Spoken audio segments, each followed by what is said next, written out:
வணக்கம் மக்களே, welcome to the fence show. இன்னைக்கு ஷோவில் நம்ம பார்க்க போகிறது பாண்டிராஜ் டைரக்ஷனில் வெளிவந்திருக்க பரிமளா அண்ட் கோ படத்தோட ரிவ்யூ. தமிழில் ஒரு திருஷ்யம் வரப்போகுது தெரியுமா? அதுவும் கிரைம் காமெடி கலந்து வரப்போகுது. ஆச்சா பூச்சான்னு பில்டப்லாம் கொடுத்தாங்க.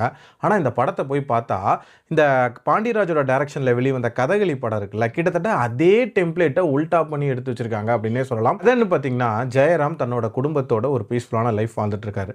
அந்த குடும்பத்தை சேர்ந்த ரெண்டாவது பொண்ணை வந்து சாண்டி துரத்தி லவ் டார்ச்சர் பண்ணிட்டு இருக்காரு.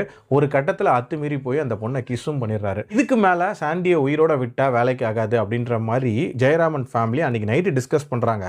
அடுத்த நாள் சாண்டி வந்து செத்து போயிடுறாரு. ஸோ இந்த கொலையை இந்த குடும்பம் தான் பண்ணியிருக்கோம் அப்படின்ற மாதிரி அவங்களுக்குள்ளேயே பேசிக்கிறாங்க. ஸோ உண்மையிலேயே அந்த கொலையை பண்ணது யார்? அந்த குடும்பமா இல்லை வெளியாள்களா? இந்த படத்தோட டைட்டிலே ஒரு பெரிய ட்விஸ்ட் ஒன்று வச்சுருந்தாங்க. பரிமளா அப்படின்றது ஊர்வசியோட பேராக தான் இருக்கும். ஏன்னா முந்தானி முடிஞ்சிச்சில் அவங்களோட பேரும் அதுதான். ஸோ அதை தான் வச்சுருப்பாங்கன்னு போய் பார்த்தா ஜெயராமோட பேர் தான் பரிமளா அப்படின்றாங்க. வாவ், வாட் அ ட்விஸ்ட் அப்படின்ற மாதிரி தான் ஸ்டார்ட் ஆச்சு. அதுக்கப்புறம் ஸ்டார்டிங்லேயே அந்த கொலை அப்படின்றதும் நடக்குது. அது வரைக்கும் படம் ஓகே அப்படின்னே சொல்லுவேன். பட் அந்த கொலையை யார் தான் பண்ணியிருப்பா அப்படின்ற ஒரு மோடில் பார்க்க ஆரம்பித்து எவன் பண்ணியிருந்தா என்ன, ஏன்டா அந்த கொலையை பண்ணீங்க அப்படின்ற ரேஞ்சுக்கு நம்மளை ஃபீல் பண்ண வச்சுட்டாங்க. அந்த அளவுக்கு ஒரு டைரிங்கான ஒரு வாட்சாக இருந்துச்சு. அதுக்கு முக்கியமான காரணம் என்ன தெரியுமா? இப்போ ஒரு கொலை பண்ணியிருக்காங்க அப்படின்னா ஒரு 5-6 சஸ்பெக்ட்ஸை வந்து சும்மா காட்டலாம், இவங்களாம் காரணம்ன்ட்டு.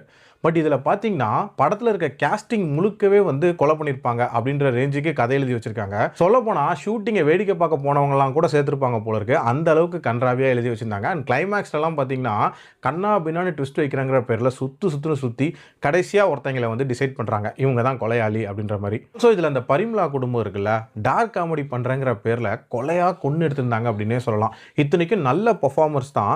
பட் இந்த படத்தில் சுத்தமாக அந்த காமெடி சிங்க் அப்படின்றது ஏற்படவே இல்லை. பயங்கரமாக நிறைய இடங்களில் கிரிஞ்ச் பண்ணி வச்சுருக்காங்க. அதில் முக்கியமான ஒரு சீக்வன்ஸ் அப்படின்றது ஒரு சாவு ஒன்று நடந்துடும்.